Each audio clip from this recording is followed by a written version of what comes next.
Halo, Siti Julaiha Puasa from Brunei Darussalam. Hi everyone. Hi.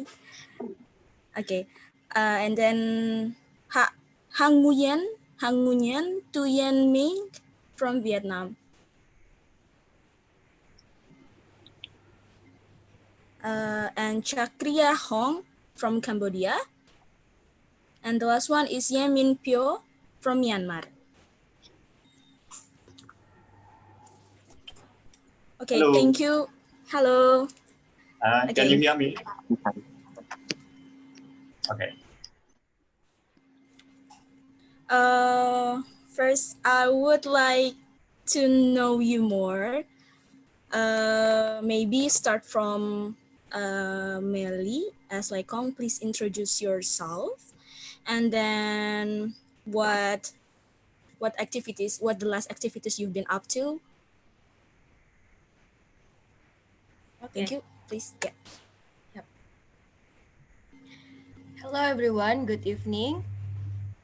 Thank you for Ruang International for inviting me to share with you about the social culture activities during this pandemic in Indonesia.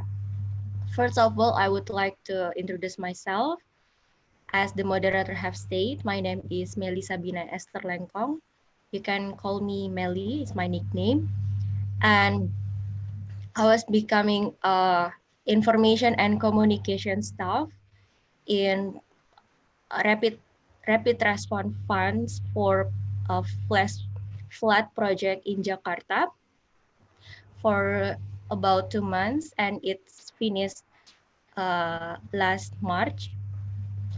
And before that, I was being a program volunteer for disaster recovery in Central Sulawesi, Indonesia, as we know that there was a national earthquake disaster, and I was being a part to be a volunteer for a disaster recovery there.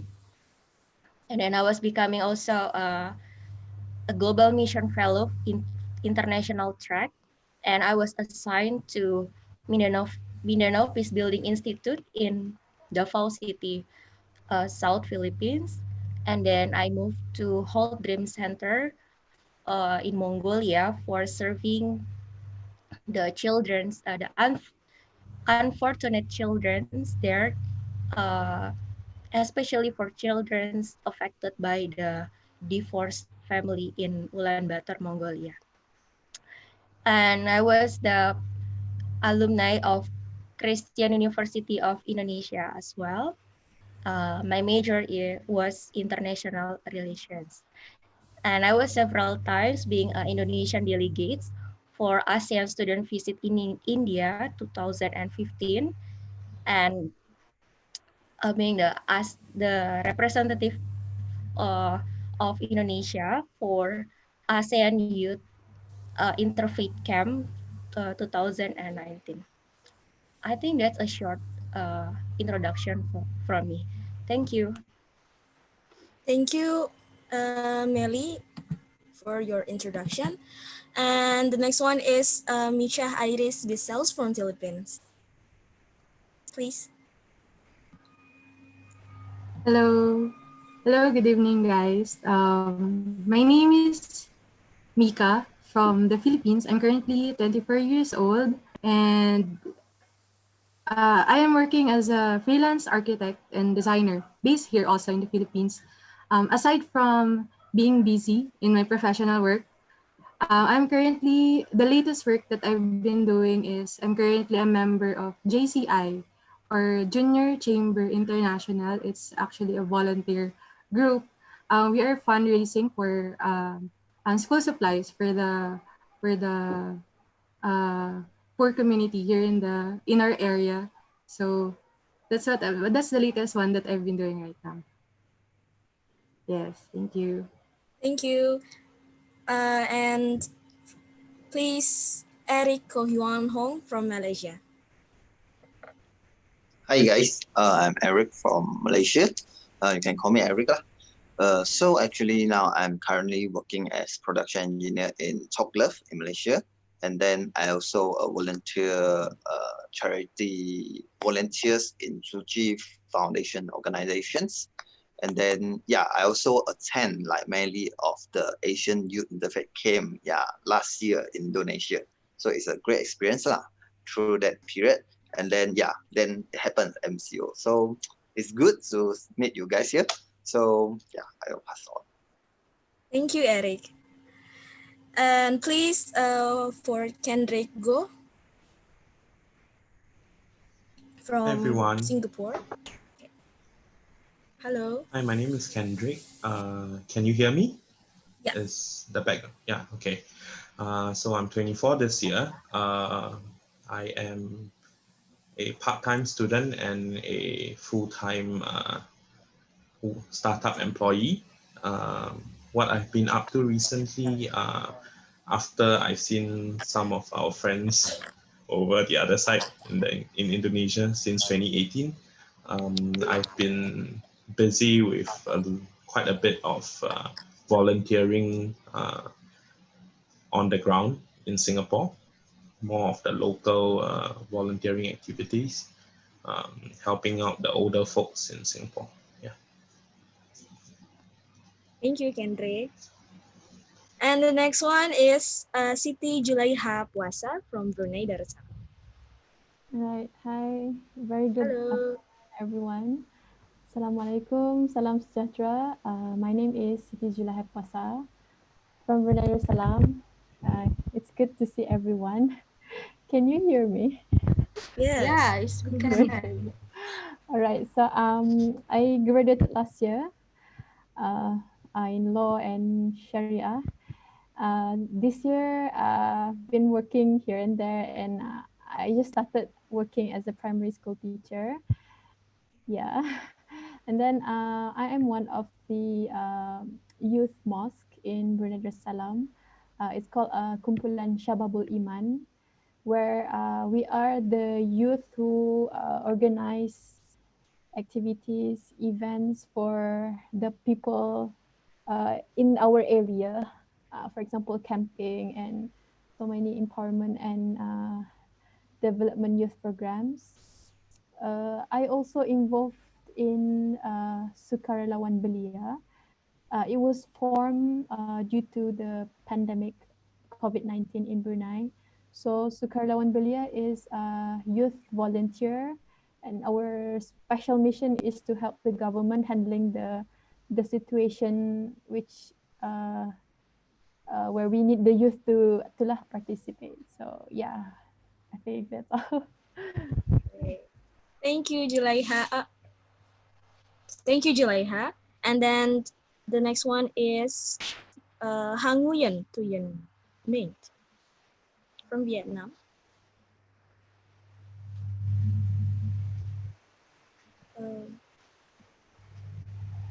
Okay, maybe we can move to the next one. The next one is from Cambodia, Chakria Hong. Yes, hello everyone. Can you hear me? Yes. Yes, so first I'm so delighted today that I have the opportunity to join with all of you today. And yes, I'm going to introduce myself. Hello again everyone. I'm Charia. Currently I'm 20. I will be 20 in September, and currently I am also a third year student. I major in chemical engineering at Institute of Technology of Cambodia. Yes, and I also a team member in ASEAN Youth Organization of Cambodia as well. And in my free time, I love doing voluntary work. I love teaching English to the kids, and I also love traveling with my friend as well. Thank you. Thank you. Nice. Nice. Okay. And the last one is Yemin Pyo from Myanmar. Hi everyone. Good Hello. afternoon. Can you hear me? Yes. Okay. Yeah. Firstly, I'm Yemen Pyo from Myanmar. So you can call me Yemen. Now I'm 26 years old. I'm working under the Ministry of Religious Affairs and Culture as a member of ASEAN Socio-Cultural Community. So in 2013, 2012, I graduated from the National University of Arts and Culture. And 2014, I got a postgraduate diploma in art from the National University of Arts and Culture, Yangon.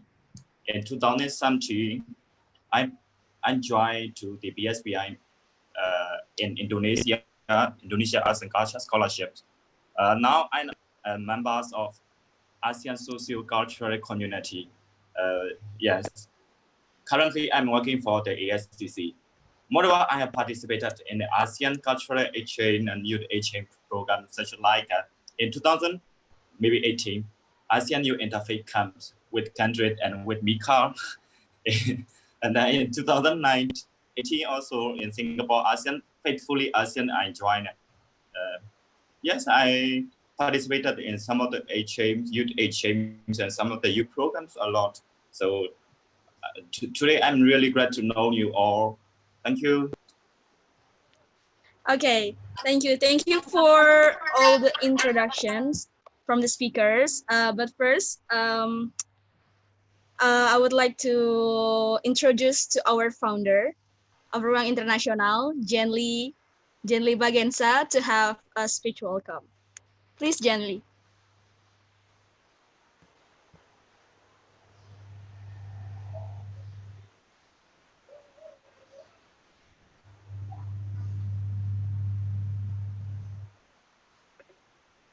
Hello guys. Hello.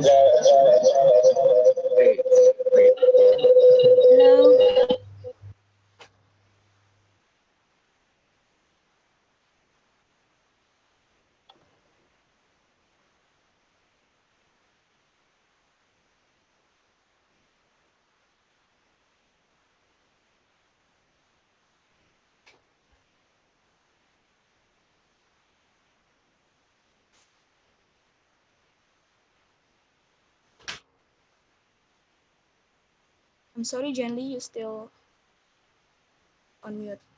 Hello. Yes. Can you hear me?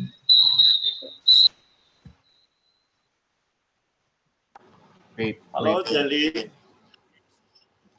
I'm used to device. Okay. Good afternoon all. Thank you for your coming and for your join to this talk show, ASEAN Regional Youth Talk Show by Ruang Internasional. And then this talk show invite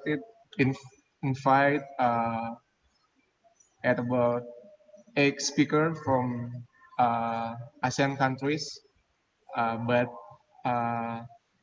we can't invite from 2 countries, but it's okay. We also happy in this talk show together talk about ASEAN sociocultural activities in the new normal life order after pandemic COVID-19 and what happened in Southeast Asia. Okay, I say thank you very much to all the speakers um, as join our talk show as speakers from Myanmar, from Singapore, from Cambodia, from Malaysia, from Indonesia, from Vietnam, and from Philippines. Okay, I say thank you very much to you all and enjoy this talk show. And happy ASEAN Day for all of you guys. Thank you. Thank you, Jenly. Okay, guys, are you ready for us start this discussions? I'm so thrilled. Okay.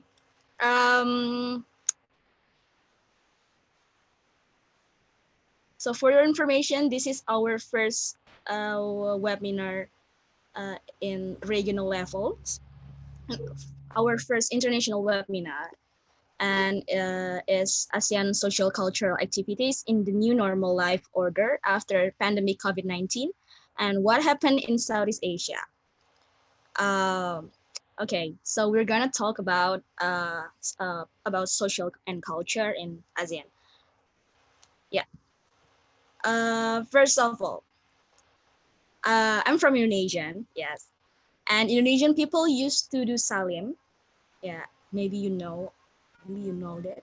Salim is like a handshake with the older person, but instead of regular handshake, we kiss the older people's hands. And this salim has become part of our value since we were a kid, and we're doing this almost every day. And ever since this pandemic, we can't do this anymore. So maybe do you guys have the same experience like Indonesian people? Uh, Maybe start from Philippines, Misha. Do you have the same experience like us? Actually, yes. We also have like we called it mano or pagmamano. If Indonesia kiss the hands of the elders, we use it. Uh, we place the back of the hand of the elder into our forehead, Mm-hmm. like that. So Yeah. as of now, we really can't do that right now. Yes. So yeah, it's the same, but in Yeah. us, we put the hand in our forehead.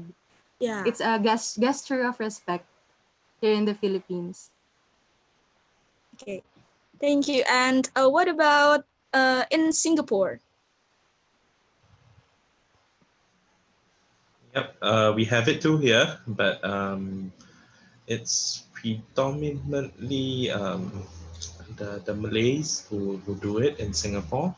It's also shown as a sign of respect to the elders. So it's similar to what is done in Indonesia. Or is there any maybe any kind can any such thing like that maybe apa namanya selain beside tadi what is called what do you call it? What do you call it? Tadi? I guess most of my Malay Most of friends it. would call it salam, but I Salam, don't know. yeah. I have to check with the Malaysia Uh, side. So maybe Eric can enlighten me, yeah? yeah. Okay, okay. So yeah. Um. Uh. I would like to know: is there any value-driven activities besides Salim, yeah, besides Salim that you can't do anymore because of due to pandemic? Maybe any I, one of you want I to mean, answer? in Singapore, most of us would do a friendly handshake, but now, if you really want to do a handshake, it has changed to a fist bump instead. So, Mm-hmm. I mean, the Prime Minister is doing the fist bump, so I guess everyone is doing the fist bump to minimize contact with one another and one another. Yeah. Okay, thank you. What about Brunei? Brunei belum. Yeah. Brunei. Actually, almost the same. Like just, I think you're Asian. We also do usually do shake hands with everyone that we met with the same gender lah. Huh? So for the elderlies, like we actually kiss their hand. But yeah, ever since the pandemic, we are not encouraged to do so. We just like this, like Oh, hi, good morning. Just do like this, or simply, you know, yeah. okay, okay. Thank you, thank you. And then um um during this pandemic, have you guys noticed some difference among the people? Maybe first of all they are so friendly, but this time they just you look at them and they just feel like individual, more individual, or something like that. So maybe I want to know from Yen Pio from Myanmar. Yeah. Yeah. Do you hear? Do you hear my voice? Can you hear my voice? Yes, I can hear your voice. Yeah. So you mean the British time or respect in during the pandemic? Yeah. During the pandemic or Yes. after the pandemic? So in our greetings time is like that, so we don't need to touch by. So it's okay in here in British time and communicating. So now you know our country trying to working hard to become a developed country. So we're following to the rules and regulation during pandemic. It's okay in here. So Okay, I get it. Thank you, Min Pyo. yeah, Min Pyo. Yeah. yeah. What about from uh, Vietnam? Vietnam. Hey, Hello. hello. Hello. I'm Mindy from Vietnam. Oh, nice to see you guys. Nice to see Nice you. to see you. Yeah. Is there any value-driven activities like Salim that you can do anymore because of due to pandemic? Minha. Oh, well, there's a lot of things that the government can do in Vietnam during the pandemic. For when the broke out of the pandemic, the government has a social distancing for all the cities in Vietnam, and we have to face a lot of struggle during the quarantine. However, now everything has covered and we can back to work and back to normal life now, and it's getting better. But now we have to face to the phase two of the pandemic in Da Nang. So we have to prepare for the the next battle with the epidemic. Yeah. Okay. Thank you, Minha. Okay. And last one from Melly. Is there any value-driven activities like Salim, or do you have noticed some differences among the people?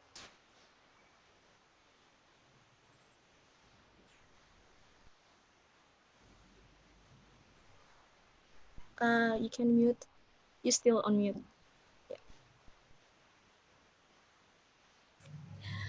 All right. I believe that people in this current situation, they're not being individual, but they are trying to follow the rule, all the protocol to avoid the virus.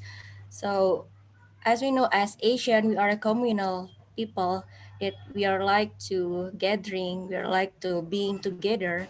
But in this situation, we are ordered to be doing to keep distance, to protect ourselves privately, and we we tend to see people right now wearing masks and then not like doing salim or kissing their cheek each other.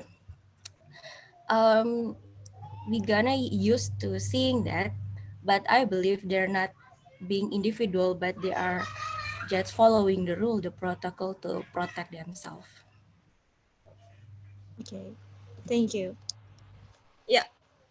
So the next question is uh, during the pandemic, are there any gatherings or maybe a special day in your country that you can help because of the pandemic? Maybe from Erico. Yeah. To reply, okay. So actually in Malaysia, we are a multi-racial country lah. So we have some ethnic like Malays, Chinese, Indian, and some we call Bumiputra, the locals, which include a lot of ethnics. So actually we have a lot of tradition days too. But Yeah. I believe it can still be ongoing. All these traditional special days still can be celebrating, but with limited participants lah. Like we do house opening, we only can limit up to like 10 people. That's in the conditional movement control that we call it CMCO. But when in MCO, where is the first stage, which is the very critical stage, they actually didn't allow more than 5 people on any gathering. yeah, this what is the precautions taken by our sides to prevent any like infections throughout this COVID lah. Okay, okay. Thank you. And what about from um, Philippines? Eric Kohyun. Hmm? Yeah? Actually, here in the Philippines, here in the Philippines, we have this so-called fiesta. Mhm. Actually, in a month, it's a festivity of patron saint in the Catholic religion. So it's a very, in 1 month, maybe we have like 40 fiesta in different cities across the Philippines or in different provinces. So I think that's the one gathering or the major celebration that the Filipinos can have, because as you all Mm. know, in the Philippines right now we still have lockdown, or we are still under quarantine at the moment. So I think Yeah. that's the major celebrations that we have. And another one is the Holy Week. Holy Week is on April. We celebrate Yeah. it on April.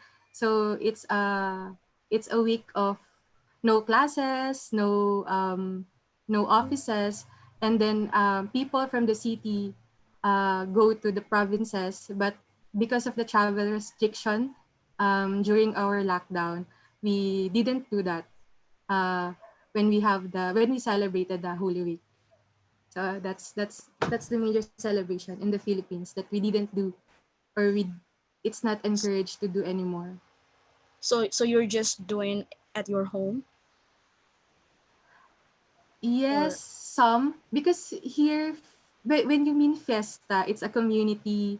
community celebration. It's more of traditional like that. You go out on the streets, have parades, something like that. But in the lockdown or quarantine, we just prepare food at home and eat with the family, something like that. Okay, okay. Thank you. And okay, the next question is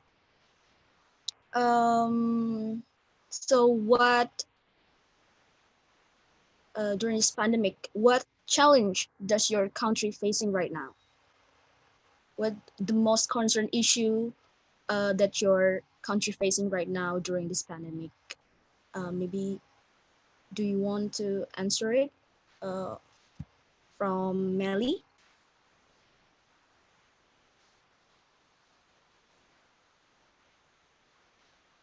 You're still on mute. So the affected people is getting worse since Indonesia is now at the second in Southeast Asia after Philippines that getting the most number of COVID-19 patients. And then, but that's a counted issue. But the uncounted issue that unseen from us is the social conflict that, as we know in the media, like in the YouTube or especially from the news, that we saw the domestic violence is increased, the divorce is increased, sexual harassment increased, protest from any employee that got termination of employment because of the economic situation from this pandemic. So this social, cultural, and economic, it's getting worse due to several countries in ASEAN as well are getting to recession.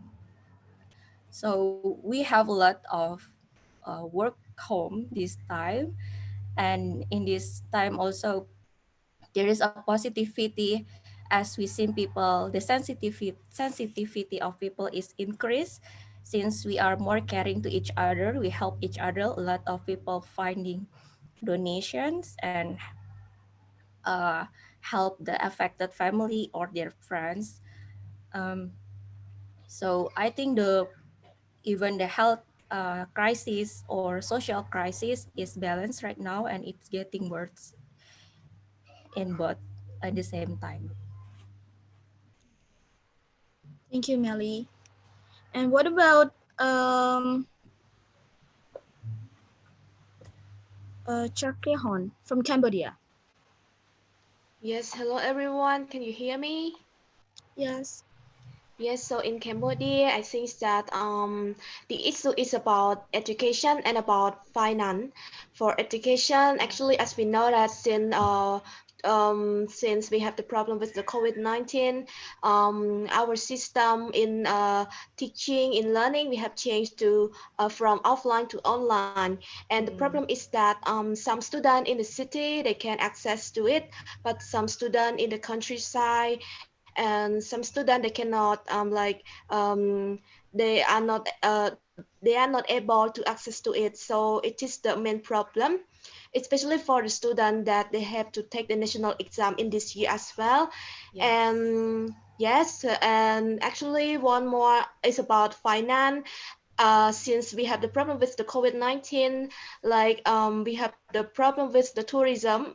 As we know already, many people don't really go out, and yes, and so many people they lose their job, and also some people they work in the company, they also lose their job, and so they also have problem with the finance.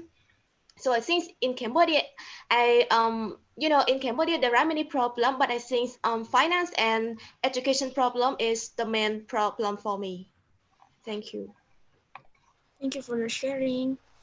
And the next one is from Malaysia, Eric. Okay. For I think most of the country also face the same issues. Or Yeah. I think the main issue will be the economic, as like the lockdown period. Most of the people like will facing work from home. I think the how say the termination or you getting fired rate from your job is also getting higher lah, in all those countries. I think not in just Malaysia. And then you will have very hard time during this MCO or this COVID-19 pandemic, because the job opportunity is lesser, and then the whole economy is slowing down or even worse, already turning to the worst side. So yeah, I think economy will have a big hit on this pandemic, and then I believe it will take some times lah to get recovered back. So I think this is the main issues in Malaysia on this. But we also have a current another issues, which is the what they call about the vaccine actually.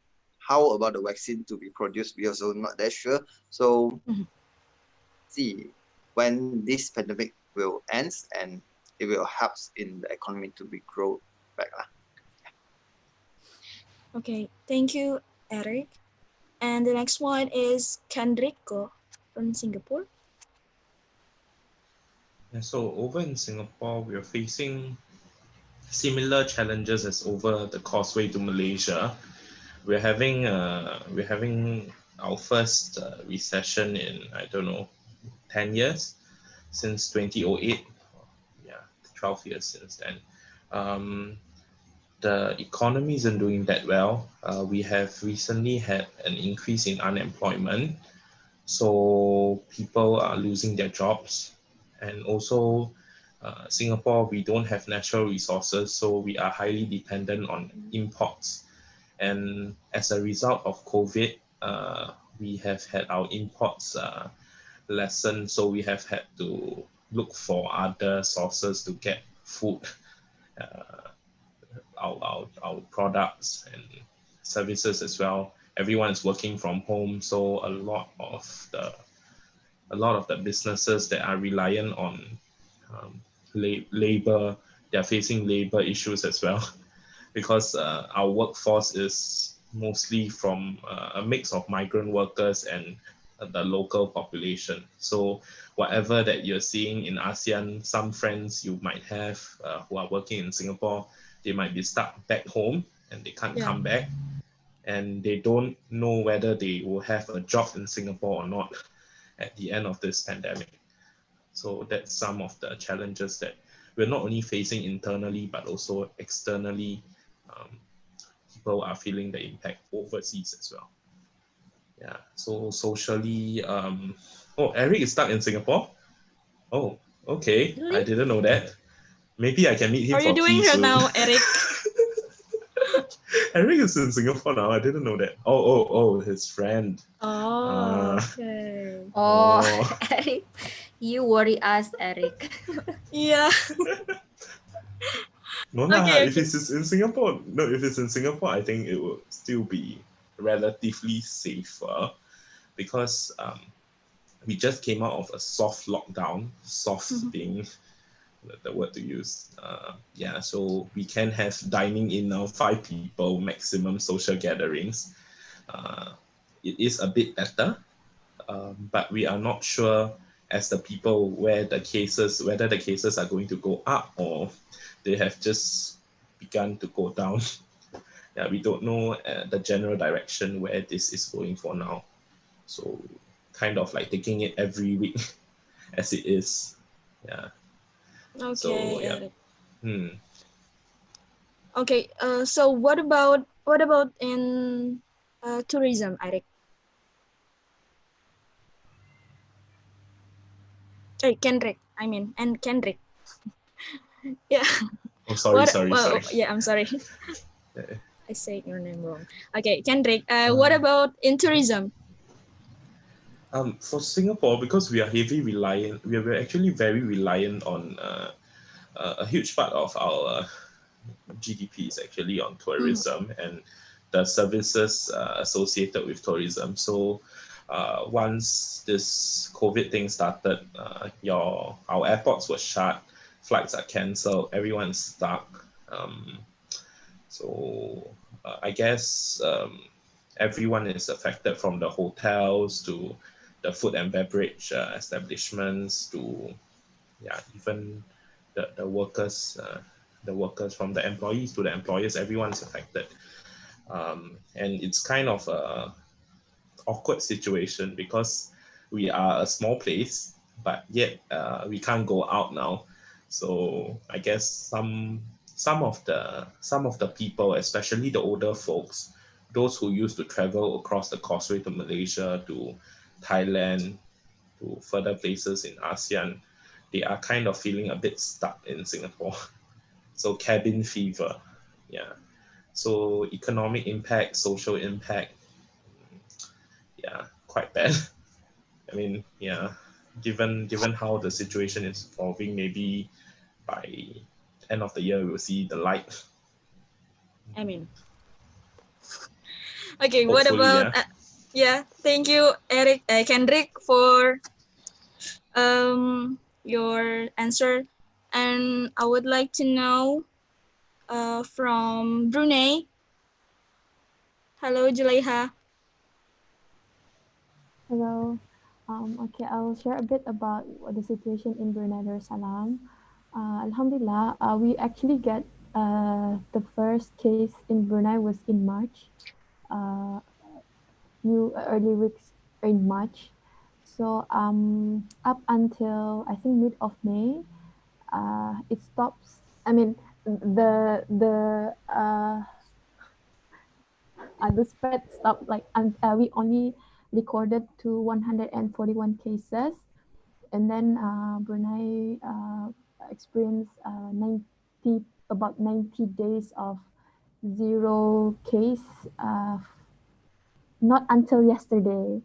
Okay, so yesterday there was imported case from Yemen, like our one of our local student coming back to. Actually, the one is on the screen is not the updated one. Actually, it's already 142, but he's now the local student is now in a isolation center. Uh, I'm also grateful that Brunei managed to put this situation under control. We managed to, um, gather uh, many people to help, like even the private company, the public are helping in donating. The youth are helping in for the volunteers to to to be assigned for checkpoints and many things.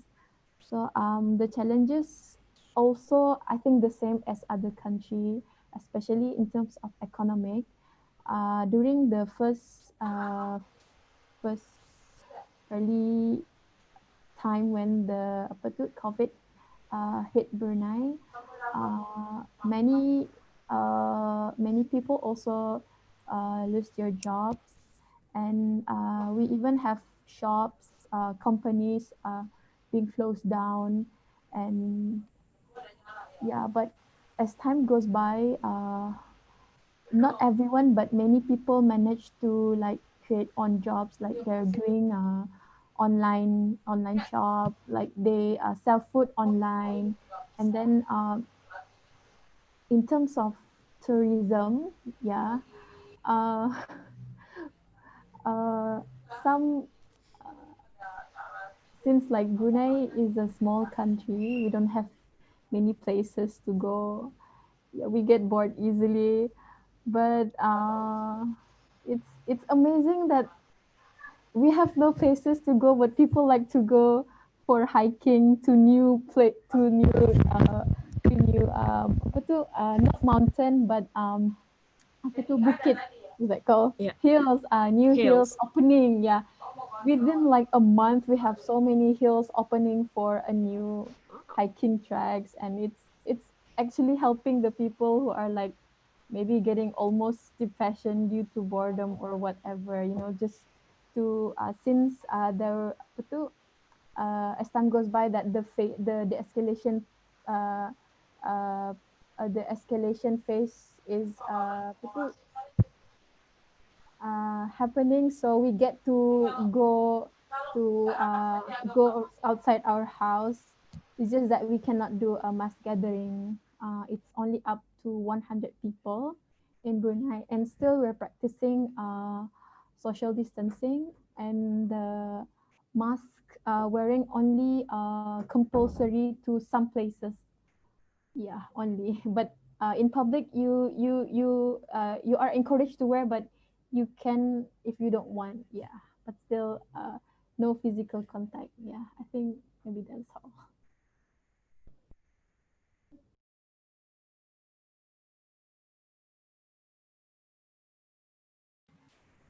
Okay, thank you, Julaiha.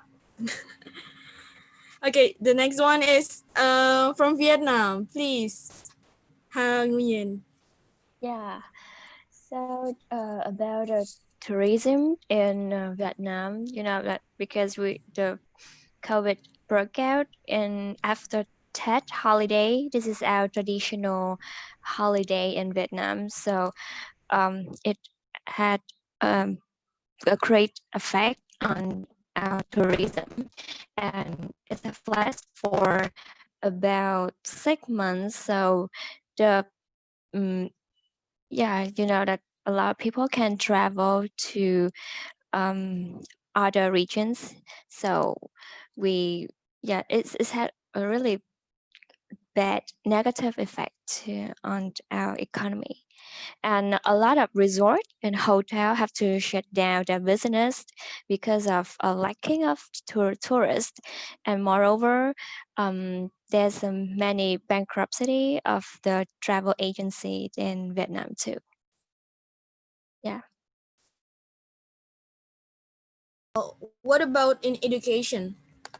Oh, in education is that I think that is the same situations with other Asian country, that we have to transform from offline learning to online learning, and consequently, this uh, teaching approach has demotivated a lot of students because the lack of physical contact with the teachers, and moreover because the social distance happened after a long holiday in Vietnam, therefore it have a negative influence on the curriculum in teaching.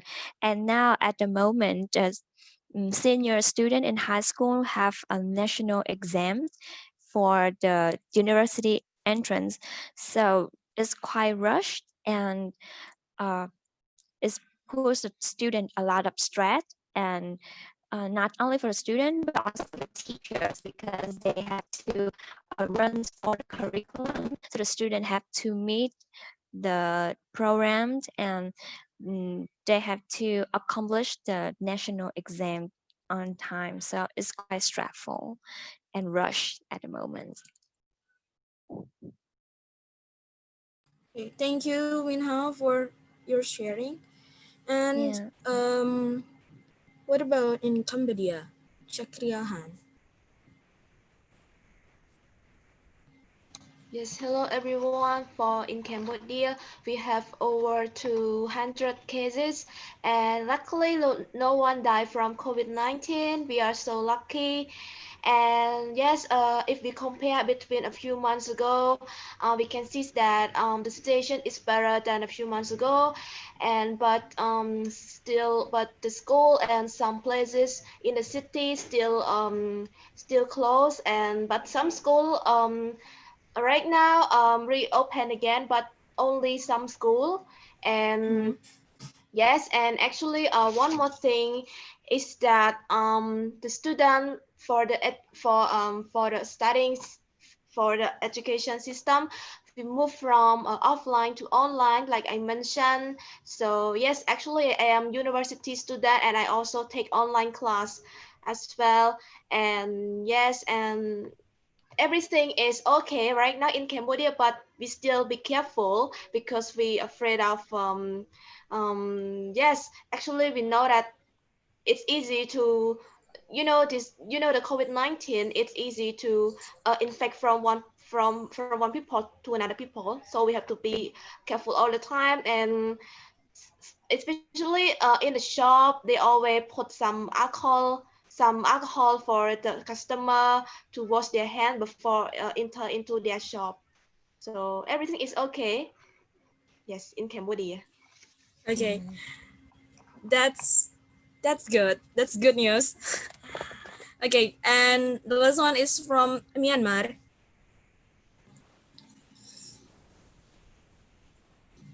Myanmar. Yemin Pyo. Yeah. Hello, can you hear me? Hello. Yeah. Okay, in here, our people follow the necessary rules set by the government, so the epidemic did not affect us as much. We expected, and we are able to control its spread now. We can control. And then in here, cases at 353 still dead. It's so bad. And now, I think active is for just 41. And in here, the first case he came back from the America. So now in here in our country, as we accept come back from the migrant workers, so just increase the active case. For the education, we changed to the face-to-face learning to online learning for the university students, some of the university, but not all university, just some university. For the high school, we open now, but it's quite difficult for the student because they have to follow the social distancing 2 meter. It's quite far, so it's just difficult to teach for the teacher. But we try the best. Which one is the best way for during the COVID-19 for education? I think online learning is good in current situation, but it's not 100% effective for the students. So we just find it for the best way in pandemic. Okay. For the economic, yeah. For economics, tourism is stay down. Our international airport also the shutdown. But some of the religion place is open, but no more than 50 people. Some of the celebration you can most important activity you can do, but you have to follow the rules of the COVID-19. Or you can, if you want to make a meeting, but you can, but no more than 5 people. So you have to follow the rules. Okay. Okay, about education in Myanmar, do you have any methods, new methods for making the students, making the study more effective?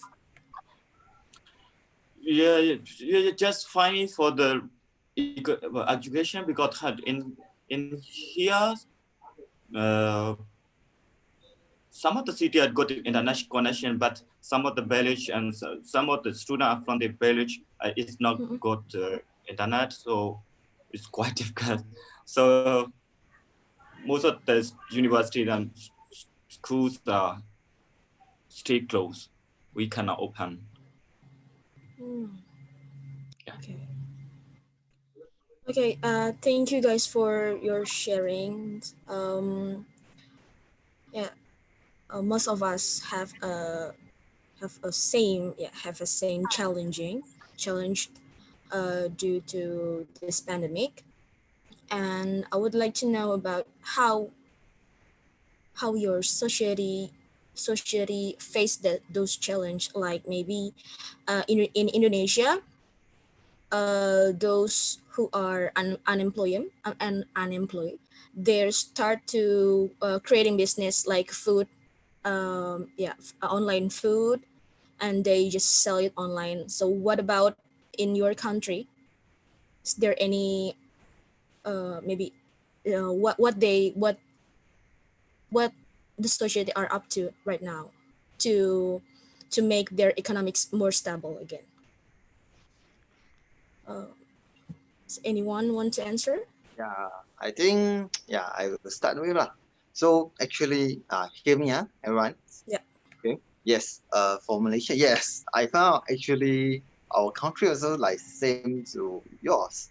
A lot of people that didn't have jobs or lost their jobs, they start to ventures or they have starting to have the awareness of having a business or another income, which we call a second income because of MCO. Because now everyone was worried about they're getting unemployed because of the company. They want to cut down the manpower in their company to reduce their losses. So actually, I found most of my colleagues, I think some of my colleagues and my friends, they also venture into like something like food industry. They start to make their own baking, like cakes, cookies, and they start to promote to us, toward their friends and families. Then I think this another sign of people aware of the business, which is a source of incomes.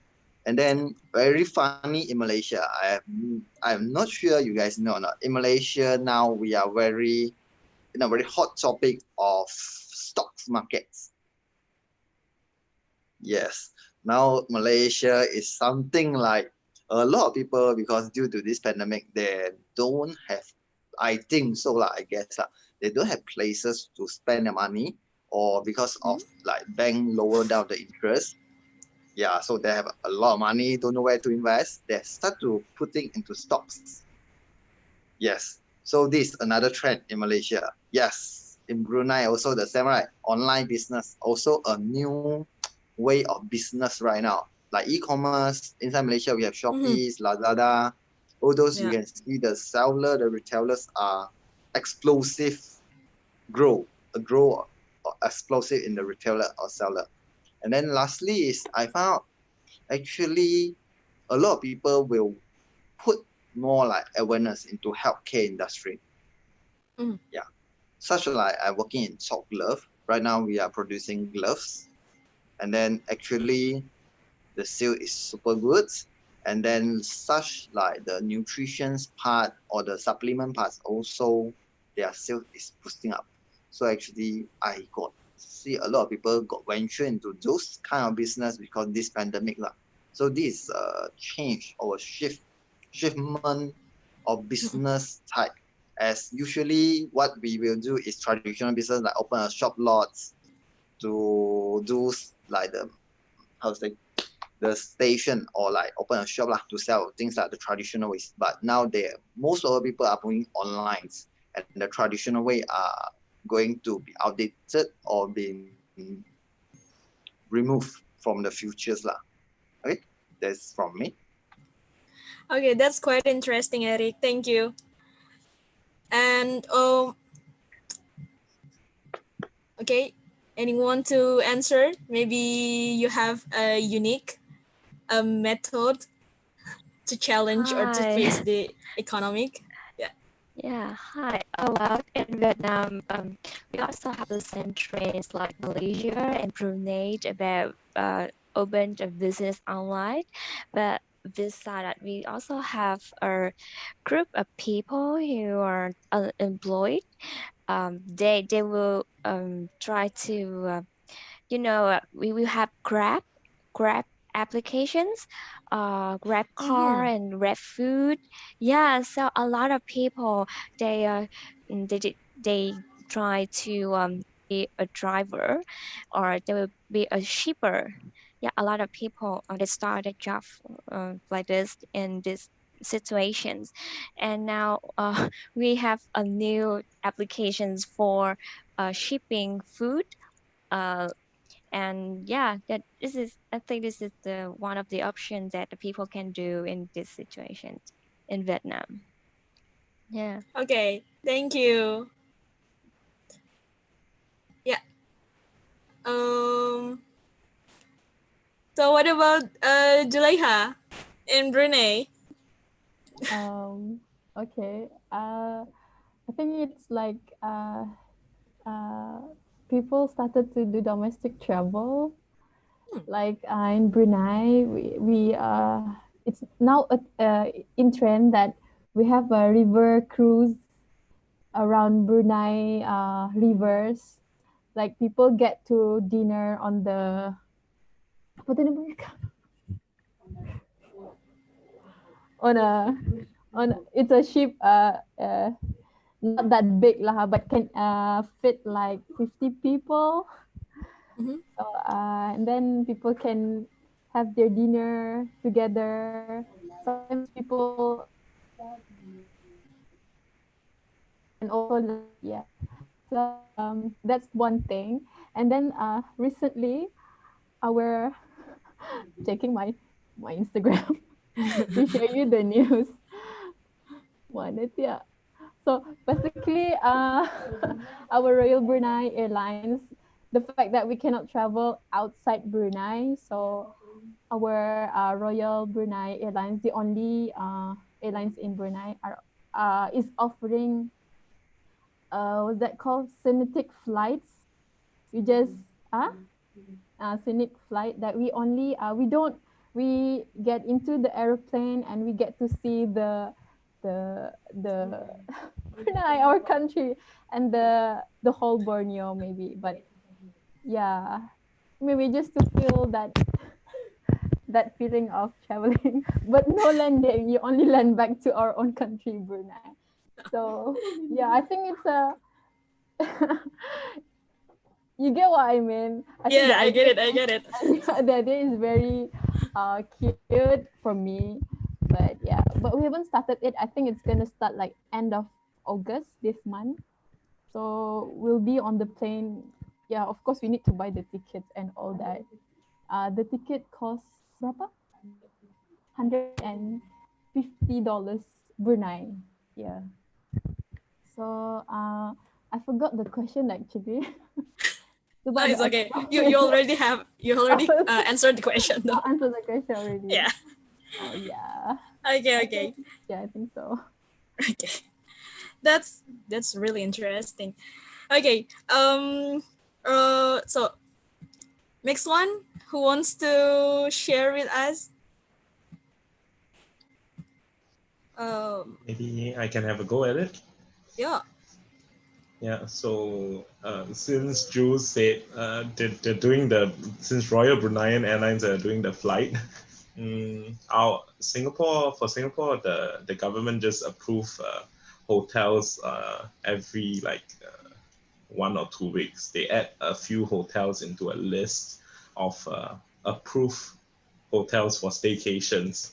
So people who are too bored at home, you got cabin fever, you can go over to the hotel, stay 1 or 2 nights, just relieve boredom because our airspace not that big, so we can't fly. we can't fly around Singapore, I guess. I don't know. Maybe I have to ask them. So that's what they do. And yeah, recently there are, because there's only 5 people that are allowed to dine in, or to have social gathering at one point in time. So those cafes that have recently opened, they have this 30 to 40 minute seating dining in time. So they'll chase you up after 30 or 40 minutes. So, well, people just cafe hop, I guess, and post it on Instagram. That's one Yeah. way. Yeah, I mean, it's spending money, so it's helping the economy and it's creating jobs as well. Oh yeah, talking about creating jobs, Yeah. so we have to wear masks in Singapore once you step out of the house. So if not, you'll be fined $300 for not doing it. Yeah, Yeah. Wow, yeah. that's So expensive. it is. So specifically to help those who have recently been unemployed, or they're facing some difficulties and they need employment. The government has this social distancing ambassador scheme where you can apply. It's a job that you can apply for this transition period. So maybe it's a contract for maybe 6 or 10 months or 12 months where you get a salary and you go around telling people to wear their mask properly. Sounds like a decent job, yeah? And Yeah. you can take the temperature of people as well at various buildings, shopping malls, clinics. Yeah, so it's a job opportunity for the people in Singapore as well. Yeah, so okay lah, you get to earn money, you get to spend money. Yeah. Works 2 ways. Ways. Yeah. Okay. Thank you, Kendrick. What about is there is there anyone to answer the question again? Hello. Yeah, Misha, please. Hi. I just want to share in the Philippines also. It's just the same. The online business, the food delivery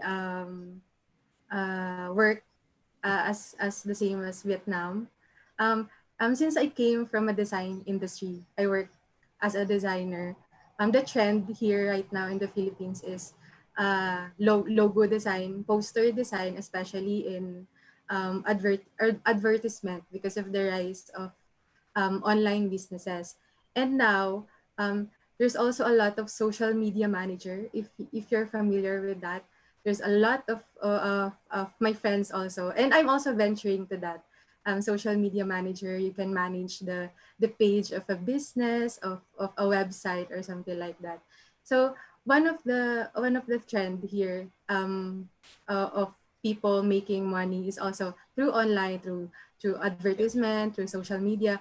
And since Philippines, just a trivia, Philippines is like the highest users of social media, as far as I know, in ASEAN.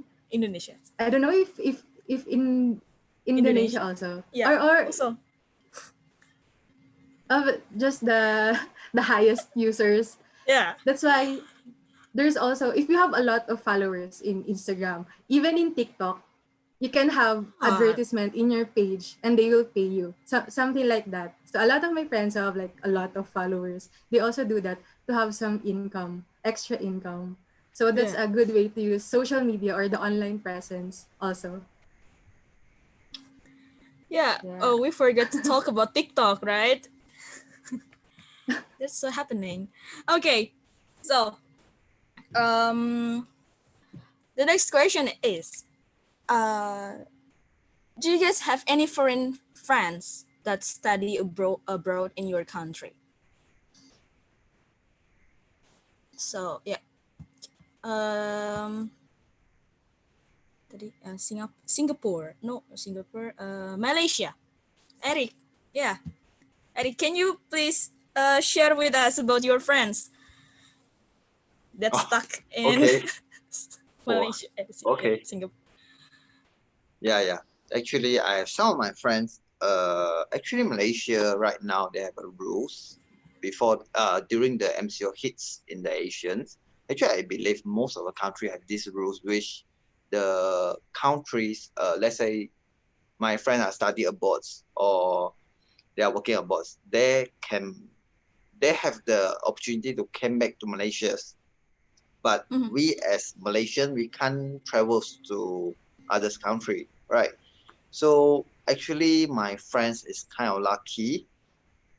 Some of my friends, they are working in US, so they are kind of lucky before the explosive hits of the COVID-19 explosive hits in US. They already been back to Malaysia, and that I think Malaysia is safer if compared to US right now lah.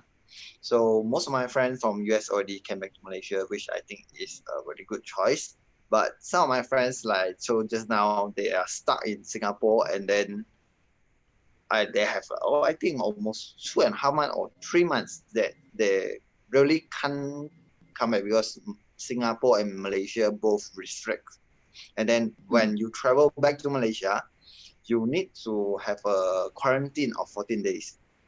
So once they come back to Malaysia and they want to go back to Singapore for their work, right, they need to be quarantined another 14 days at Singapore. So it's like almost a month of quarantine. So actually, even though they have the choice to come back, right, they choose not to.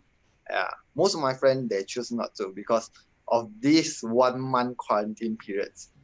Yeah, so that is my friend's situation right now. I can't meet him since MCO till now. Yeah. Yes, because he's still stuck in Singapore. Okay, that is from my sharing about my friends. Yeah. Okay, Eric. So, maybe from Cambodia. Yeah.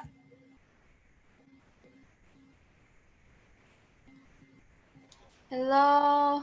Yeah. Hello. Yes. So can you repeat? Yeah. Yes.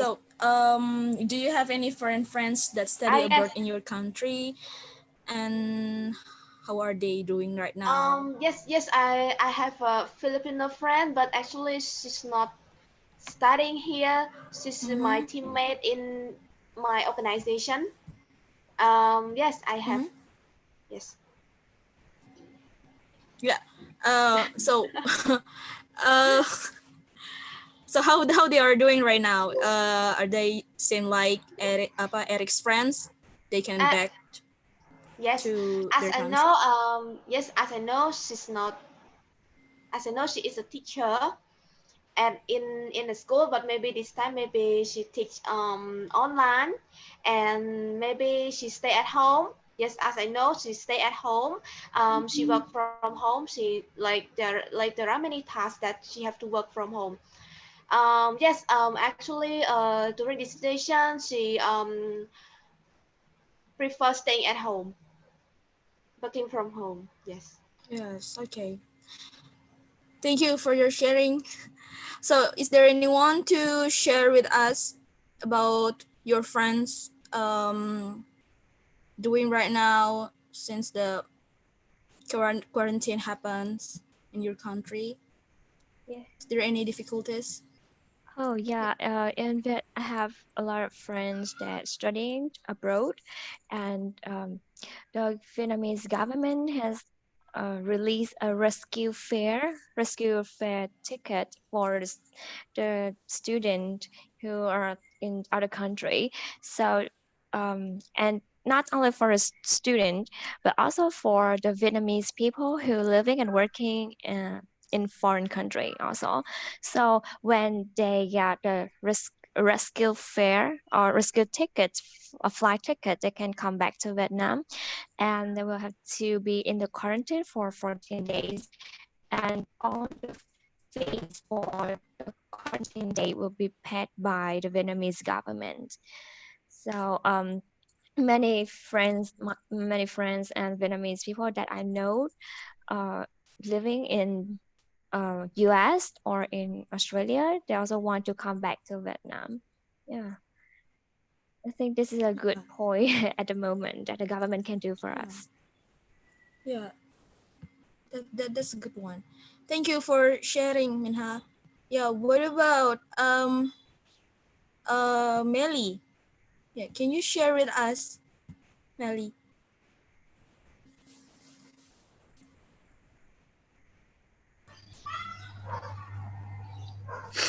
Oh yeah, I have several friends that stuck in US. Um, but as I know, their condition is well. Um, he prefer to stay there until the university will be open the enrollment. So he doesn't get any struggle there. Okay. Thank you, Melly. So, uh, okay. During this pandemic, the life must go on. So, as a youth, what do you think about what are youth contribution to the government or the society in your country, in your perspective? What do you think? Maybe start from Singapore. Yeah. In your opinion, what are youth contribution to the government or the society in your country during this pandemic?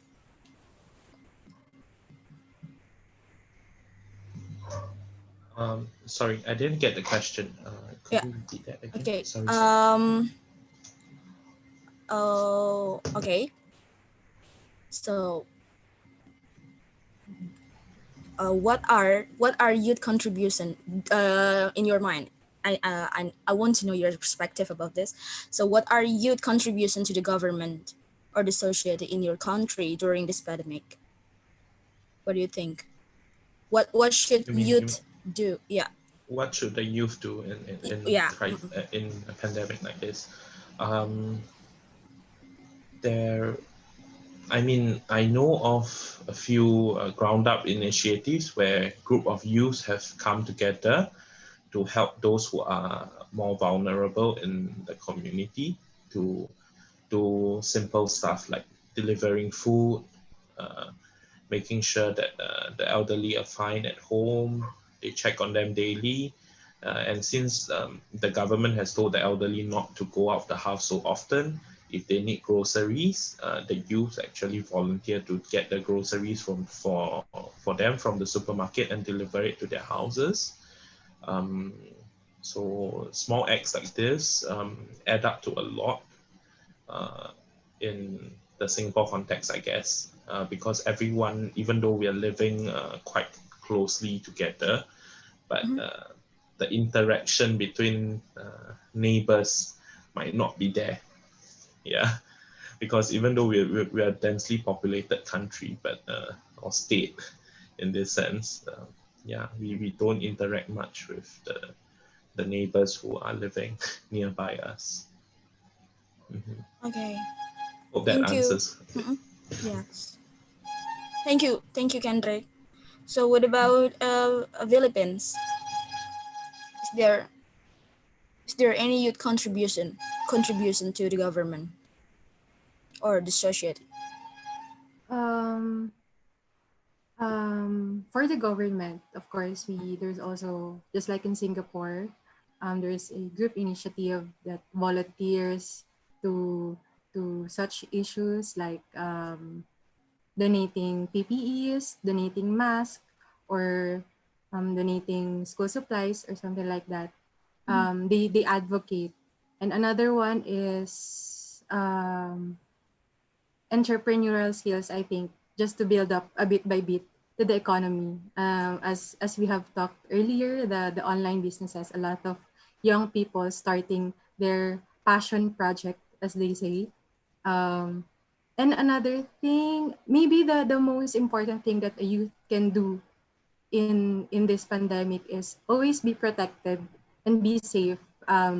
Practice social distancing and always wear mask because we are in the age bracket of um, we have a lot of asymptomatic cases in Mhm. this age bracket. So we are a potential carrier of the virus. So we will affect the more vulnerable ones, the senior citizens or the kids, something like that. So it's I think the most important thing is um, be safe and be protected because we can be a potential carrier and we don't know about it because we don't have symptoms because we are in the age bracket of a lot of asymptomatic cases. And another Yeah. thing is, since we have like youth, we are always present in social media. So I think always be um, intentional and purposeful in using social media, spread accurate news and something like that. Always be vigilant to fake news. Always just use social media, or the online world in a more purposeful way, so that we can also spread information that is accurate. Yeah. Okay. Thank you. Yeah. Oh, what about in Brunei? Right. For the youth involvement, especially during this pandemic, as I mentioned before, there's this group called Sukarlawan Belia. More than 1,000 youth registered to volunteer to help the government, especially that in this our phase right now, that many mosques are open, or all mosques in Brunei already open, and schools are open. Even the big gerai, you know, gerai, it's a market, like, yeah, market where the locals sell the food, you know, things like that. So we need actually volunteers to implement the standard of procedure ta, SOP, uh, before anyone enter the premise, the mosque. We need somebody at a checkpoint to scan the temperature. To in Brunei, we have everyone must have it's an application. It's called Brew Health, where it's like a maybe passport. Like we scan using the apps, we scan to the place that we go, so that they will record that at this hour we enter the place. And then the application also helps to identify if we are safe from COVID or not. That we need to do a self report every day in the application. So it's called Blue Health. I think other country also have this application. Like if you don't scan using the application, you cannot enter. And if you are like red code, you cannot enter as well. Code means you are like positive, so you cannot go anywhere. So yeah. So we need especially at the place at public places like the garai, the masjid, the mosque. So yeah, we have youth helping out to practice this SOP. And then youth group like Brunei Youth Council, they also provide platforms for the youth to create like entrepreneurship and to be involved in a entrepreneurship program. They recruit youth who are talented, like whoever have talent in music, to be apa tu, the teacher, apa tu, music teacher to teach the public. Mm-hmm. So they will make money by with teaching other people lah. Like if we have youth who can teach someone to swim, so this youth council provide platform for the youth to teach other people, and they get paid as well. So there's a lot of youth must be involved in, especially in this situation, and also supporting the initiatives made by the government. Yeah, and also to make fairs as well for the, so that the pandemic will be gone and people will recover. Yeah. We all hope so. Thank you. Uh, okay. And next one is Minha. Okay. Well, usually Vietnamese youth, the Mm-hmm. young people usually volunteer, especially the student in medical university, and volunteer to go to the hospital or in the quarantine side to help the doctor and to have other people to during their social distancing. Moreover, we also have a raise donations to help the government to fight for the COVID-19. And during the summer, the youth organizations in Vietnam also have a lot of activity to help each other to fight for the COVID. For example, that we will raise money or raise funds for some family who are unemployment, or we can travel to some remote area to have family um, with difficult situations because of their loss of job. So yeah, that's all we can do at the moment for the society. Okay, thank you, Minha. So for all the participants, if you have questions to the speakers, you can share with us your question to the chat, and also tell who do you want to give the question to. Okay, so we continue. What about Myanmar? What about in Myanmar? Yeah,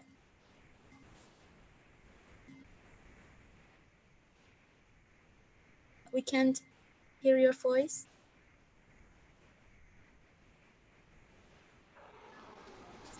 Hello. Hello. Yes. In here, most of the youth now in here, most of the youth are volunteering at the quarantine center. Uh, since the last month and a half, we didn't find the local transmission.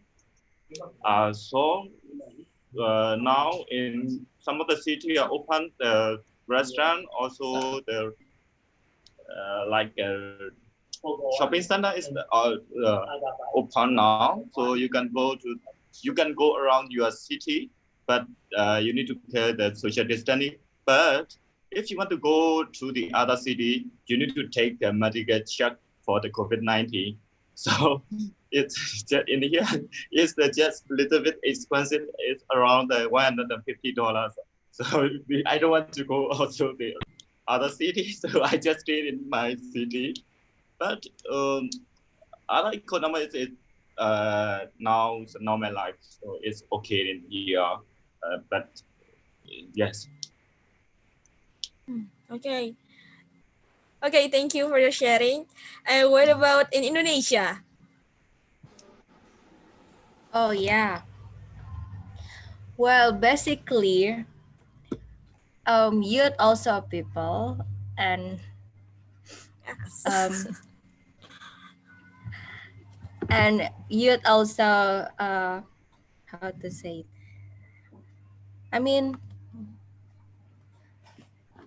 does a voluntary youth does a voluntary based on their capacity. If their nurse become a volunteer as a nurse, and or or if their employee follow the rule before during their mobility to the office.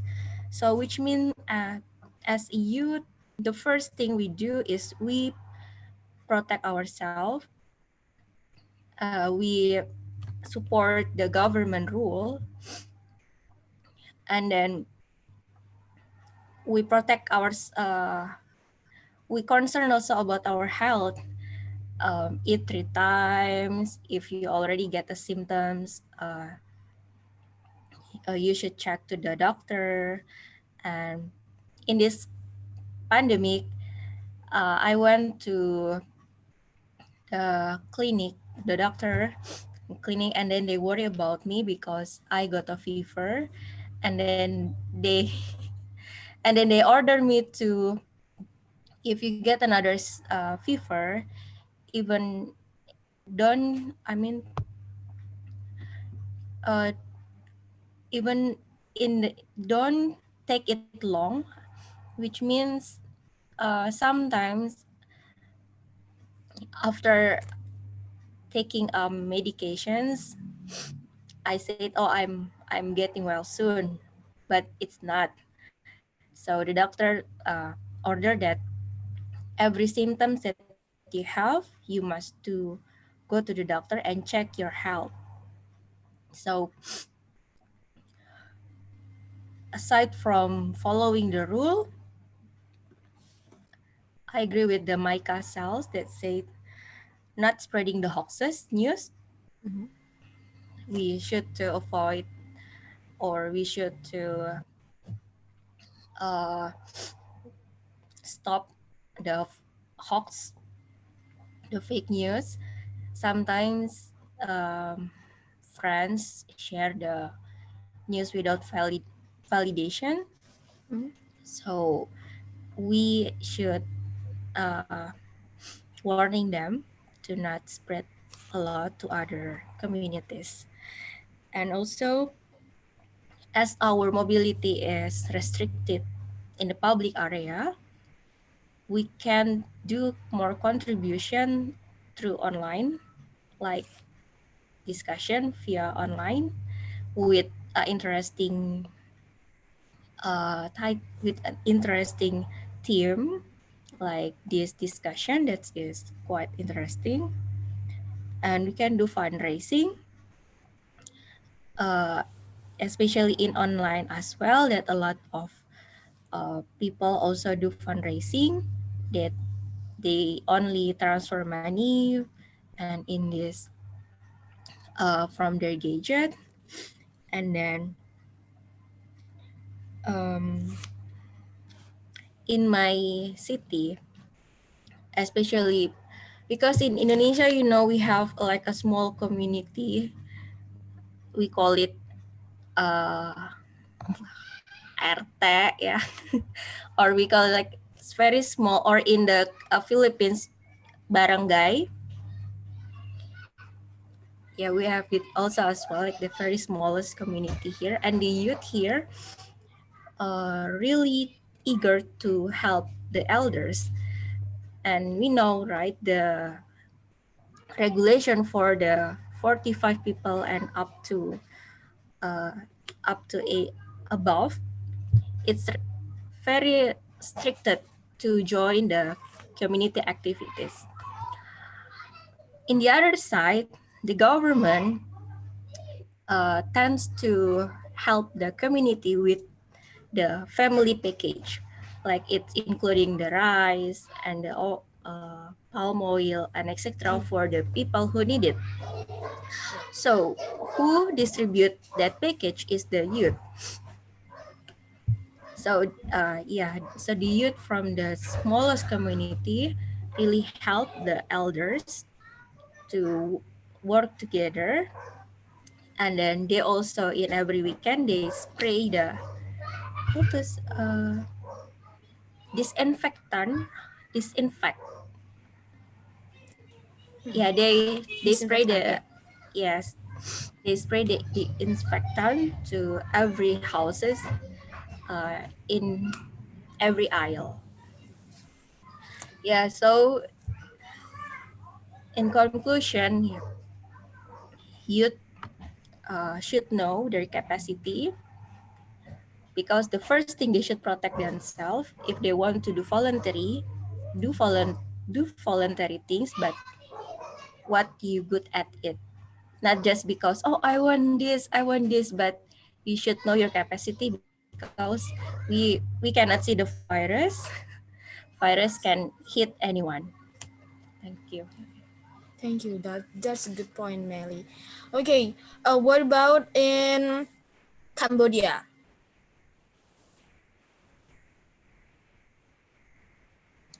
Hello everyone. So can I share Hello. about me? Yes. So can I share about me?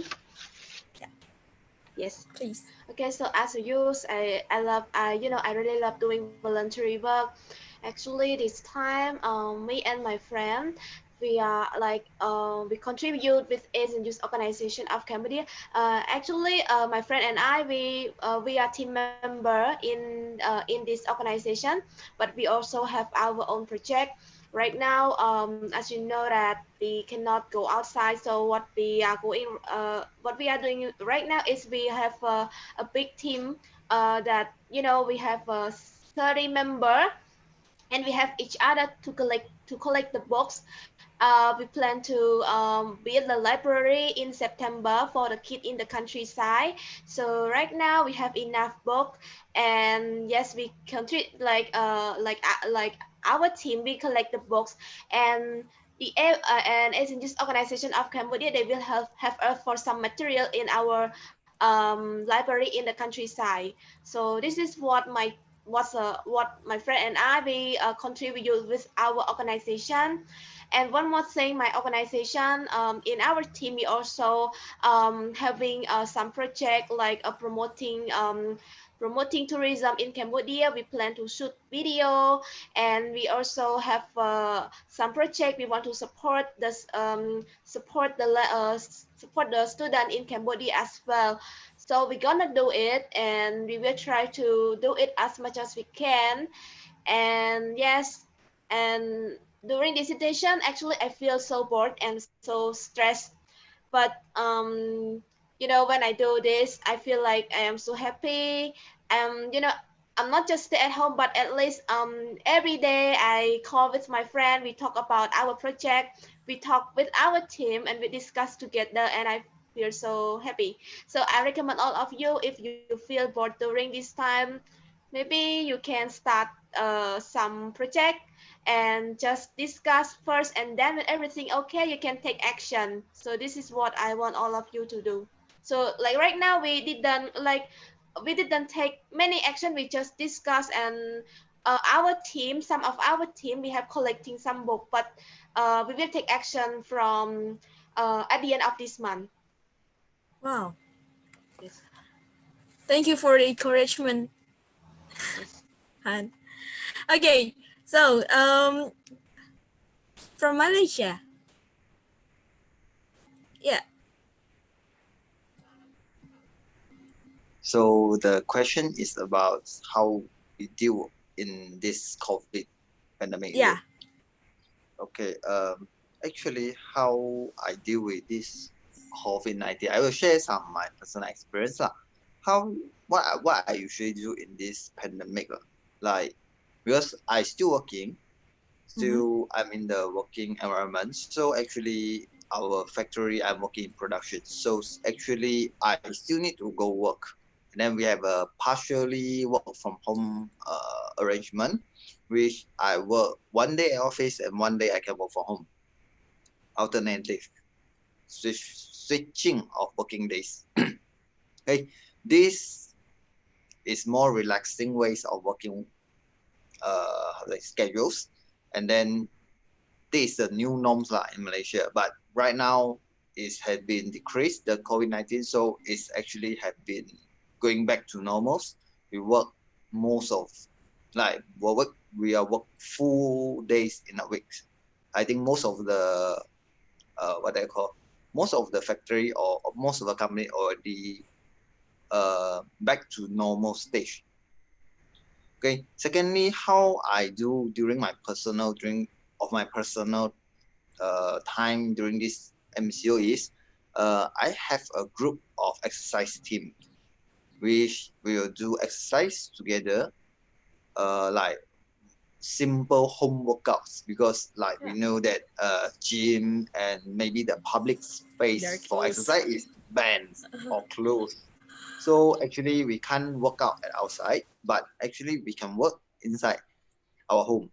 And then I found this is a very new norm, or I don't know, everyone already pick up on these norms during this MCO. Then everyone was working, especially you are in a group. Because when you work out alone, you feel like you want to take a rest day or what. But when you are in a group, each one can monitor each others, and then can Yeah. give encouragement during that. And then I feel like this give me more energy and more energetic lah, when every days after work still need to exercise, but it makes me like a schedule, or I already used to it. So actually this is a very good thing to be practiced during this MCO, and then actually it tones up lah, the body And then it's a very good start if you rarely exercise before. Yeah. Next is I also practice to start to take some readings. Mhm. And then yeah, because MCO we have more time, we have more time in for our personal or me time. So we can have a lot of activity to invest on our knowledge, to invest on ourselves, like exercise or readings. I think reading is a very good part of it because it improve our knowledge, especially I focusing on like health cares, which I can get more nutrition knowledge, like vitamins or nutritions. And then some of it's like business because I also involved in some personal business. Yeah. So that's how I improve and what I do during this pandemic. Okay. That's for Okay, me. so the next question is from No Navi from Cambodia. So the question is, have any solution for Malay tourism to solve the problem in COVID-19 situations?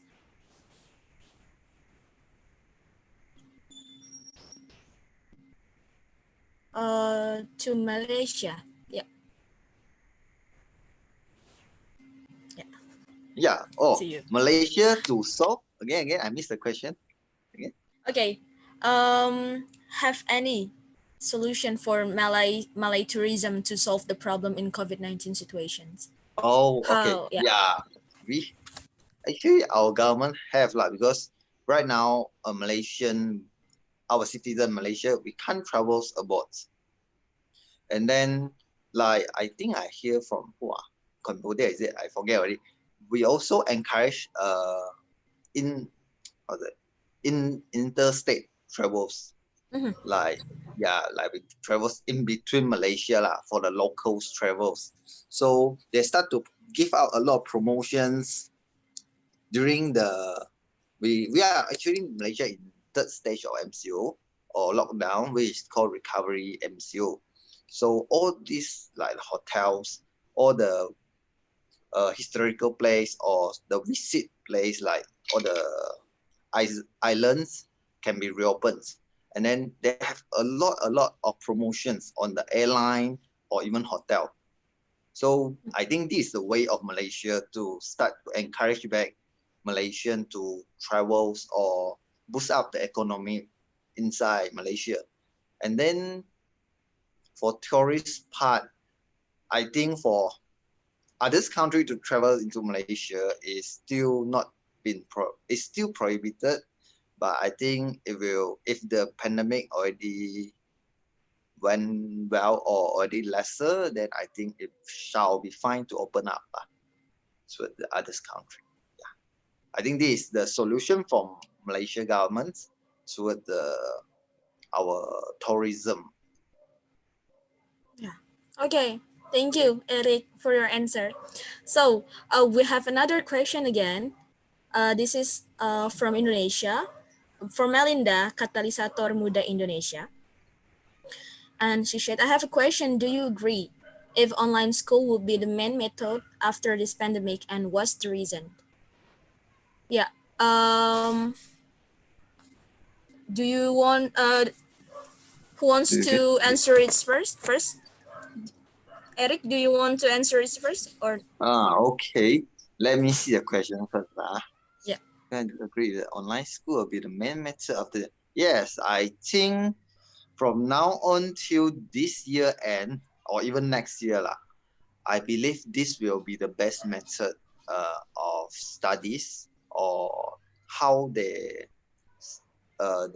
implement in every studies. Because I believe most of the people like inside Malaysia we have Mm-hmm. been practice these online studies for university. I think secondary school or primary school is already started batch by batch, but for universities is almost 100% will be implemented through the whole year of 2020 until this year end. And then we will wait for new announcement to be announced. Because I believe this is the best practice for right now because when what we know is when we go back to university there is maybe it's more than like 2,000, 3,000 people inside one university or college. So this it will be a cluster. Maybe it will have the risk of becoming the second wave. So there's, I believe online study will be a new normal, but I hope that no students that will take advantage of these new norms online study. Yeah, so that's from my opinion. Yeah. Yeah, because I'm Okay. outside of the study zone already. Yeah. Yeah. Okay. Thank you, Eric. So, what about Misha? Misha in Philippines, and yeah. Here in the Philippines, online studying is also maybe the main method that the students will be using. But we're currently facing issues of connectivity, internet connectivity. So that's one of the problems when you go online studying or something or like that. So, but of course, the best way still is the online studying instead of going to school and interacting with a lot of people. Another way, uh, I saw, I think one university here in the Philippines is using the hard drive method. They put modules, ready prepared modules in the hard drive and just deliver it to the students. So the students can, without internet connection or internet connection, they can still study because they have the hard drive. But I think this will only apply in university level. So I don't think elementary level or below will not apply into this like hard drive method. Yeah. But Okay. online studying will be the new norm, as Eric said. Yeah. Okay. Thank you, Misha. Okay. So, we're so we I have last questions, and I need to the speakers answer these questions. All of the speakers answer the questions. Yeah. The question is yeah. The question is what is your perspective about the role of youth in ASEAN, and how do you think ASEAN youth could deepen cooperation in social cultural? Okay, I will repeat my questions. What is your perspective about the role of youth in ASEAN, and how do you think ASEAN youth could deepen cooperation in social and cultural? Okay, this will be our last questions for this workshop. So, anyone to answer this question first? Yeah, please, Melly. Um, I think during the MEA, due to the regulation going to ASEAN countries without visa or visa on arrival, I think that's the entrance for the ASEAN to really indulge with ASEAN countries, since we can travel all the ASEAN countries without worry about the visa. And that's the gateway for us to learn from other culture. And then we can look for the uniqueness and the tourism side in every ASEAN countries. Well, but it looks like if we have money, so we can travel. But if we don't have money, we can travel via online like this.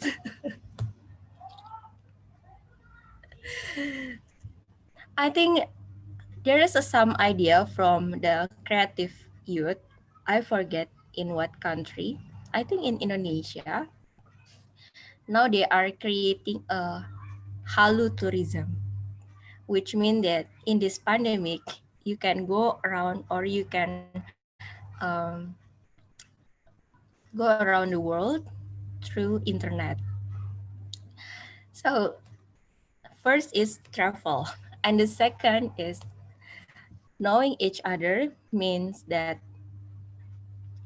you keep contact with the ASEAN friends that you know like this. So once you have interest with them or you have something to do with them, you can contact them to help you. Because as you know the ASEAN anthem, that which means we are a community, so we help each other. So we should maximize that values. And we are, and the third is respect. So in this conversation, we heard many accents or many dialects that we are unfamiliar with. Maybe for Malaysia or for Brunei Darussalam, since we speak Melayu, we can sometimes understand. But from Myanmar or also from Vietnam or Cambodia, sometimes we miss something that unfamiliar with us regarding regarding the communication. But in depth with that, we should respect and we rely on ourselves that we are diverse and we have differences that not to be discriminated but to be celebrated. That's the third thing. And the last one is uh, if you're eager to know deeply about ASEAN, maybe you can join the youth exchange program from your ministry or from other platforms that can bring you more deeply about the social activities in ASEAN countries. I think that's all. Thank you. Yeah, thank you, Kameli, for your answer. Yeah, maybe anyone? Kendrick, please. Um, okay. The first part of the question is what is the role of youth in ASEAN? Is it? Am I right? Yeah. Yeah. Okay. And the second part though, I didn't get the second part very well. Could you just repeat the second part for me? Sorry. Okay.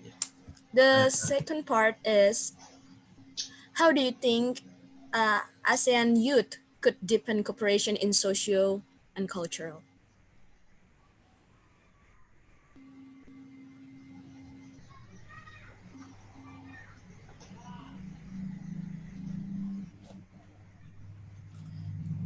Or maybe you can type the so questions in the Okay. chat forum Wait. thank you, Melly. anytime.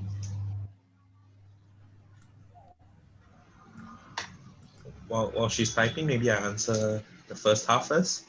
So the role of youth in ASEAN, I find is to, well, as youth we make new friends, so make more friends, and also being youth, I think we will tend to be more open in terms of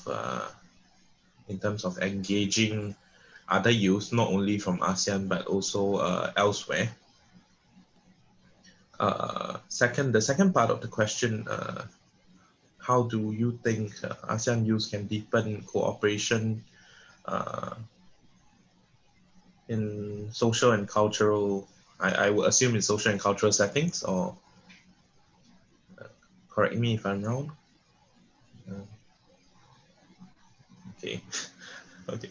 In social and cultural settings, then it would be like some of my friends have mentioned earlier, through exchange programs from the various ministries, or actually sometimes if you know of a friend who has been through one of these programs, you can get them to introduce a friend from that program or another program, like what Jian Li did. He got together friends from different parts of ASEAN through mutual friends. So you can deepen cooperation there when someone makes a recommendation for you. So having a friend in another country and getting that friend to open some doors for you helps in that way. Yeah. So yeah, and especially in situations like this, um, online meetings are actually easier than face-to-face meetings because the country-to-country difference is actually quite big. So yeah, online meetings easier, more casual, and you can do a bit more online. Yeah, yeah, that's my take. Okay. Thank you, Kendrick, for your perspective. Thank you. And the next one, Minha, please. Okay. Yeah, okay. So, to my viewpoint, the youth have a very important role to develop the Asian community because we are the futures of not only our nations but also for the international community. So we need to realize our positions, that and we should know who we are and to develop our strength, and then we could contribute our potentiality into our society, and to have to develop first our nation, then our Asian community. For the second thing, that what should we do to deepen the cooperation in social cultural? I think first one, we need to have a mutual understanding. We need um, to experience or to learn about other cultures. For example, I will experience some special cultural aspect from other country, so that we will have the understanding each other, that we can respect our differences, because each culture, each country will have the uniqueness, and we will have our particular custom or tradition. So we understand each other, so we can respect each other. And the last one, that we should have more cultural exchange, such as our meeting today is a great opportunity to see all of friends from other country, especially from Asian country. It's a great opportunity for all of us to understand each other, and to, yeah, to experience uh, some social situations in other country, and then we will, yeah, I think this is the best way to strengthen our cooperations. Thank you, Minha. So the next one will be Juleha, please. All right. So okay. All right. So for me, I think almost similar like everybody. Role of youth in ASEAN. I think today is one of a good. I believe it's a very good initiative for everyone to get know each other, and then the fact that today we have the opportunity to hear the stories, the experiences from different countries, personal experiences, and then the challenges. It's almost the same but different. Some country might experience bigger challenges. Some are like smaller, but we get to see, and somehow we become grateful for what we have, macam like uh, we become empathy. Okay, so thank you everyone for sharing your stories and your involvement in your country. And then I think important for us to get to know each other. And I'm thankful to Jian Li for hosting this talk show, and then and everyone who involved in this. Secondly, after getting to know each other, of course, I think we need to share maybe social media. Even though we don't talk to each other, we get to see updates every day. So what's happening in Philippines, what's happening in Singapore, because social media is like everyone have it, and every day we are like scrolling down, see what's happening here and there. So maybe that one. And then secondly, if you all organize anything like talk show or any programs, yeah, we can see in social media, so other ASEAN friends can join. This morning, mm, our youth council, Brunei Youth Council, involved in a meeting on peace and security. Okay, something like that. And tomorrow they also gonna involve in a post-COVID online program organized under Commonwealth organization, but it's still to be confirmed. So maybe if you have time, you can join.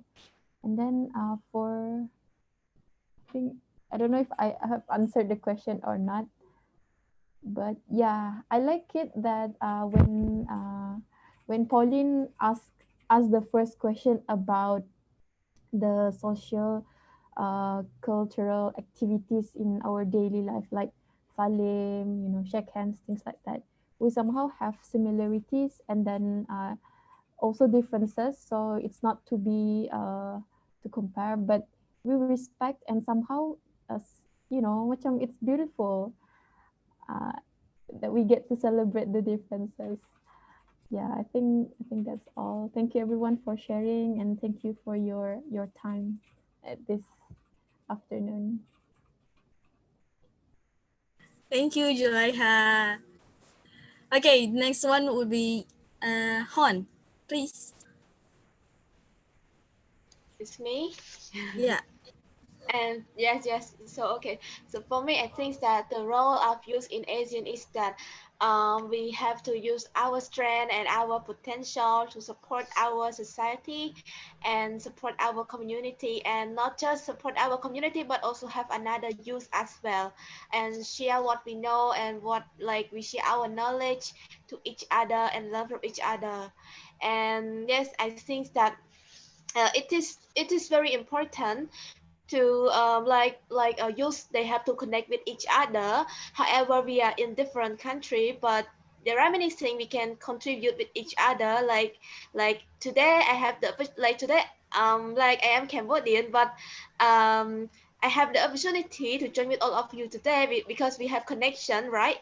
If I don't have connection, if I don't know all of you, maybe I cannot join with all of you today. So connection is very important. And yes, and one more thing, I think that youth play the important role in our society. We can use our potential to support the people around us, such as like right now, as an example, we are having some people, they need our help. Like right now, some students, they have problem with studying, so we can contribute with our friend to have an online class for them to teach them. And I think it is good idea, and it is very give impact to our society. And so for the second part is that, how do you think Asian youth could depend? Yes, so this one I think is that Asian youth could depend in social culture is we have to try to put ourselves involved in all the activity, um in like we try to put ourselves involved in social cultural and try to experience ourselves as much as we can. So I think this this is the this is the thing that can keep us stay connection with the people and keep us to involve in social cultural. So that's all for me. Thank you. Thank you, Han. Okay, the next one is from Myanmar. Min Pyo? Hi. Yeah, Hello. please. Yes. For the youth in us, the roles of youth in ASEAN is really important for this one is the really important thing because now we are youth, but the future we are leader. So the role of youth in ASEAN is very important. Um, and then otherwise we need to friendly, so we need to close with each other in times. I would like to suggest one thing. So we should make a lot of activities in during COVID, after COVID, also during COVID, also after COVID, we should make a lot of activity like a youth exchange, like on Zoom conference, something like that. So after COVID, we can submit some of the activity to the ASEAN Secretariat from the ASEAN Subcommittee on Culture. So we can find some fund from the ASEAN Cultural Fund so they can support if you submit the project proposal to SCC, like an AYIC, ERIT, like ASEAN Youth Interfaith Camps. So you can submit some project proposal to ASEAN Subcommittee on Culture. You can find at the COCI. So we should make a lot of activity in you, so we can very close, so we can contact each other, and so we can carry, we can do some good impact for our EMS country, and that's why the rules of youth is very important in ASEAN. And in ASEAN, we have a lot of traditional culture, a lot of different type, but unity and diversity. So we need to respect to each other. We need to respect to everything, and this one is the good habit for us. Yeah. Okay, thank you for your answer, Min Pyo. Okay, so the next one will be Micha from Philippines, and for closing is Eric. Yeah. So the first one, what is the role of youth in ASEAN? Um, um, as a young person, of course, we are in the age of of having the physical ability. Of course, we are the manpower in this society, or so called like that. And and what others have said, we are the future of this ASEAN community. So we need to be aware of the of others also, not just of our own traditions, but also the other ASEAN countries as well, so that we can also promote ASEAN as a whole. Because I think promoting each other is also um, is what we are doing right now. But I think the goal is to promote ASEAN more outside the ASEAN countries, like the Asia, in America, in Europe, or something like that. So I think that's the role of youth in ASEAN also. How to deepen cooperation in social cultural, aside from being aware and being knowledgeable about the other countries, about their traditions, about their cultural. It's also good that to have this talk show. So it's a nice way to have connection to other countries, even though you don't go to that country physically. So uh, this kind of event is a good way to have connection to other countries, to know them better, to know their experiences. And aside from that, involvement also in other countries, in fellow ASEAN countries. For example, in volunteering, you can also volunteer in not just here in your country, but also in Cambodia or in Brunei or in or some other ASEAN countries. So I think involvement is also a good way to deepen cooperation in social cultural um, setting. Yeah. Thank you, Micha. So the last one, Eric, please.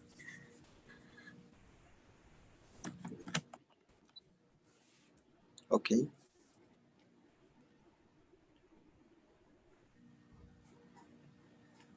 Okay. Yeah. Okay. Okay. So, hey, from me, about the question, I would like to say is like, what is the youth role? I think youth, for my opinion, and in my view, is as a youth, we shall spread all this positive news or happy news, I can say, on our social medias, as I believe there already enough with the negative news. Yeah, so actually we can try to turn the feelings or the social media directions towards some more positive sides than the negative sides. And then actually, I think youths, what we can do in this pandemic is we make sure we done all our parts, like follow all the SOPs, SOPs, clean our hands, sanitize, and wear face mask and keep social distancing. And then keep in mind that in this pandemics, the best thing to be improved is ourselves. So because I believe a lot of people, as us, we will have more time or extra time to actually put our effort into. So it depends on where you're putting your effort in. So actually in this MCO view, after this MCO, what you will be grown is will show that where you have put your time in, right? So lastly is I think as youth we can do our best or our parts to help those unfortunate, especially those lost their jobs and they have and maybe some are getting sick from these pandemics, which they can't afford to pay it. So we can do our parts like donating money, foods, or even do some charity works throughout these pandemics to help those unfortunate, as we are the lucky one. So for the next question is, let's see, wait, how Asians could deepen cooperation in social culture? As this question, I think is a good way to organize more events, something like online, like this event, like this talk shows, which actually we can link or we can gather all those youngster or youths in Asians together, and then we can know each other, we can get updates from others country, what's happening in their countries, like not just I just know what in Malaysia, what happening in Malaysia. Wow, like today I have learned more lah, like others Asian country, what they have been happening and what they have doing to recover from this pandemic. And then next, I think can we also I could see like a lot of online classes that we actually can organize, like baking classes, exercise classes that give some good good teachings with these youths, and then they have more time to learn some new skills on this during these pandemics. And then I also agree with a suggestion from Minpoint and others, which actually this is a good event, and then we shall carry on maybe in the futures, and even after the pandemic we shall have what they call a camp, maybe another camp that we can gather up, then we can do really have a meet face-to-face interactions, which I think it will more have a more interaction between all these country representatives. So yeah, that's from me. Okay, thank Okay, you. thank you. Thank you for all the speakers and those participants for joining our workshop today. This is really inspiring, and me as a part of Ruang Internasional, very thankful for the contribution that you giving to this workshop. And of course, we all hope that through this everything we do as a youth, uh, even in online or directly, uh, we can use our creativity to deepen our cooperations in social, not just in social cultural, but in other aspect. And maybe after this we can more be more empathic, sympathetic to other friends in other countries, especially in ASEAN. And uh, and again, I'm really thankful. Thank you. You are so kind. You are so friendly. And thank you for the participants who have joined and give questions to the speakers. I hope we can give positive vibes to each of you. And yeah, and see you again. Maybe we can make another meeting and invite you all again to have some discussion about more things. Okay, that's all from Ruang Internasional. Thank you. See you. Take a photo session. Yeah. Pauline. Oh yeah, take a photo sessions. Maybe you, Jane Lee. Okay, guys, please turn on your camera. And then after this talk show in Zoom, we invite to all of you us in this time also to say Happy ASEAN Day, because this is the anniversary of ASEAN, 53rd anniversary. So please turn on your camera, and then we can take a photos together. Okay. Ready? Guys, can you wait for a second? Wait. I Okay, need to okay, check okay. my laptop. It's 1%. Okay.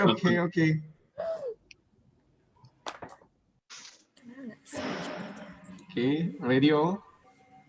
One. Okay. 1, 2, 3. Again, 1, 2, 3. Once more, 1, 2, 3. And then the video. Can you all say happy ASEAN Day or something idea to say it? Okay. We shall say together or maybe one by one or any Together, idea? better together. Together. Okay. Pauline can count 1 to 3. Okay, I will count. Yeah. Okay. Okay. Okay. One. What should we say? Happy Asian Day. Yes, yeah. Happy Asian Day. Okay. Asian Day. Okay. 1, 2, 3. Happy Asian Asian Day. Day. Wow, so many delays. Thank you. Okay, bye Okay, thank you. everyone. Bye. Guys, Follow one Instagram. the last information for all of you us. Ruang International invite all of you us to join our digital campaign about the poster Happy ASEAN Day. With you take photos with yourself and with our poster in your handphone. You can access in our link bit.ly, and we can share. We will share it to the groups, and you can post in your mesos to celebrate the ASEAN Day. Okay. Okay. That's all Okay. from Okay. us. Thank you Okay, so much. Okay. Thank you. Nice bye. to meet See you you. guys. Thank Thank you. Nice to meet you you. guys. Thank Bye. you. Misha, Minha, Eric, and Bye. thank Thank you. Okay. you. Bye. Okay, Bye. bye-bye. Be happy and safe. Stay Bye. safe. Bye. Thank Bye. you. Thank Thank you, you. Thank you, Min. Bye. Pauline. Dadah. Eric. Bye. Dadah. Yeah, thank you. Dadah. Thank you all. 一百一十。